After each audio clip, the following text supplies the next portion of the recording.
The word God in the modern world of philosophy and theology is defined as the answer to the question, why is there something instead of nothing?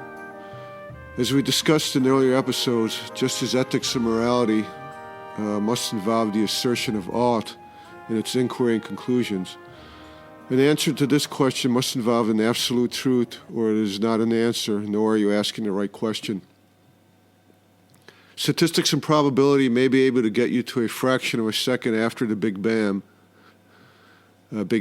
assuming that there was a Big Bang and ignoring all of the inherent contradictions and inconsistencies in that scientific theory and in quantum mechanics. But it does not answer why there was a Big Bang, nor can it. Science gives statements that can be proven false. It only gives results that can be proven false. Or it creates probabilities. It cannot create absolute truths, such as the answer to the question of why is there something instead of nothing. We discussed in the first episodes dealing with truth and illusion, the metaphysical and ontological contradictions and reason's attempts to define its own consciousness, let alone the universe, are inherently incomplete and inconsistent. The paradoxes of modern science that are just as bad can only be solved by rejecting the axioms of identity, of non-contradiction, and of the excluded middle, in which case there is no truth or reason or falsehood or illusion, just mysticism. If you are willing to do that, then you are just as religious as the most fanatic of Muslims, and there is no need to go further with these episodes. Even without using one's imagination and creativity, there is an ontological proof for the existence of God that cannot be refuted, and thus being an atheist or an agnostic is not the rational choice. It is an irrational choice. The problem for the working man is what to do with this God who exists. Since he is metaphysically amoral and indifferent to our individual existence, should the working man reject him in despair and live in a life of absurdity as the existentialists claim, in which everything is allowed and you can get away with it? Or given the limits of reason and logic, should the working man seek hope in the will search for truth beyond reason, and truths that cannot be discussed by words, but only revealed through leaps of faith or through faith in God, as the religious existentialists argue? The ontological proof is a very subtle, logical proof, but unlike most of modern mathematics and science, it is not counterintuitive. It requires deep thought and consideration. But once such is done, eventually with time, the necessary conclusion logically and naturally flows, so naturally that it and God's existence was simply assumed in ancient philosophy, and it was the nature of God that was their focus. Ancient philosophy intuitively understood the ontological proof and is implicit in almost all of at least Western philosophy. It was not until the Middle Ages that the ontological proof was formally stated by the medieval philosopher St. Amsel. Its last statement in modern mathematical logic was by the logician Kurt Gödel, who was one of the most logical thinking men in known history, yet who also believed in Platonic forms and God, and who, according to his wife, read the Bible on a regular basis. I've put a copy of Gödel's proof on the webpage, mainly to show that neither atheism nor agnosticism have exclusive claims to rationality, but are really the lazy person's way to avoid answering what is the essence of human consciousness and of what God is. Why is there something instead of nothing? It uses mathematical logic and therefore is not easy to decipher, but will give you something to think about for a few years probably, if you ever have the time and energy to deal with it in your working world. St. Amsel's statement of the proof is much more intuitive, which goes as follows. God must exist because we have a word for God. Even assuming that the mind is simply a collection of finite chemical reactions and words are derived from the sense reactions of these chemical reactions, we have a word God that represents an infinite, omnipresent, omniscient, and eternal being, a being of which nothing greater exists or can be thought of existing, the reason why there is something instead of nothing. The only way that a finite being dependent on senses could have such a word is if God exists. Assuming a rationalist view that the mind can have ideas that are not dependent on sensory actions, the same conclusion must necessarily follow and is true. To have such an idea must involve an existing being. If this idea lacked existence, the mind would imagine another idea of the same being that did exist.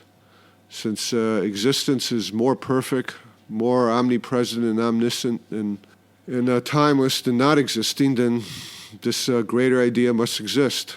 Either way, a being of which nothing greater exists, God, would exist. I'll put the formal proof is written by Saint Absel on the web page also. The only refutation to this argument is that words and ideas do not necessarily involve the attribute of existence. In order to understand why this refutation is wrong and any other attempt at refutation fails requires serious thought.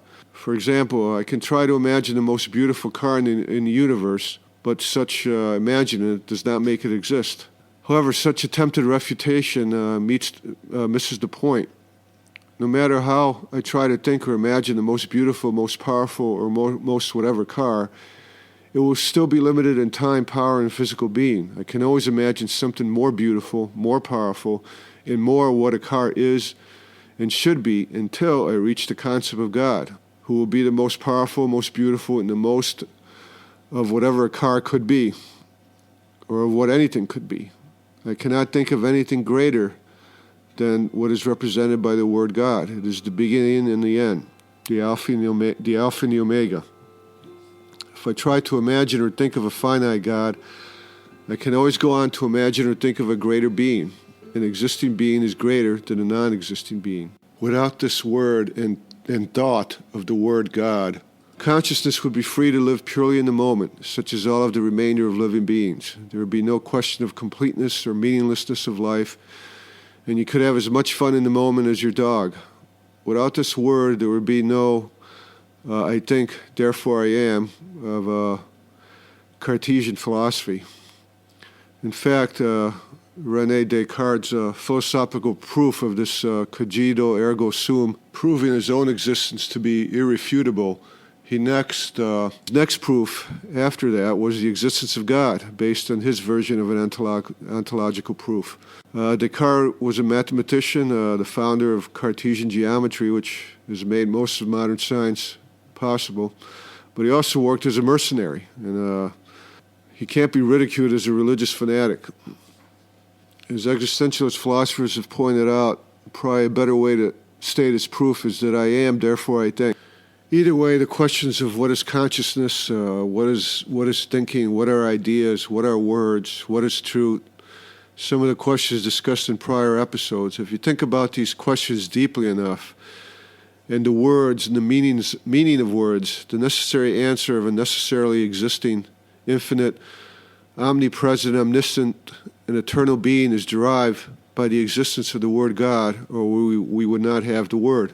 The problem with such proof is that it does not prove the existence of a Christian God, that is a loving God. And it is this loving God that atheists and agnostics usually mean when they say God does not exist. This proven God most closely is the pantheistic God of the philosopher Spinoza and of Eastern philosophy. Essentially, this proof leads to reality being the substance of God, and everything and all is the reality, is the substance of what makes God, and we are thoughts in that substance, or thoughts in the mind of God.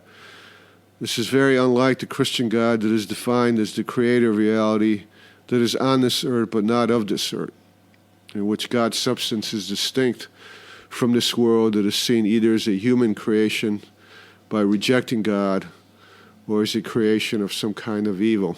This is a separate theological issue. The proven God of this ontological proof has rational attributes because it is a rational proof, such as infinite, omnipresent, omniscient, timeless. These are attributes that are the is of mathematics and of logic, are rational necessities of the word God.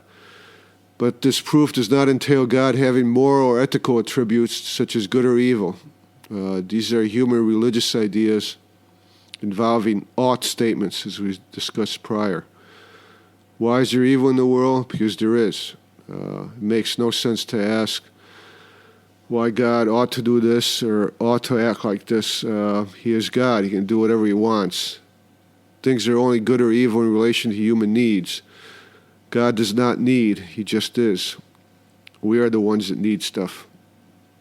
What to do with this good-evil problem is another true theological or religious issue.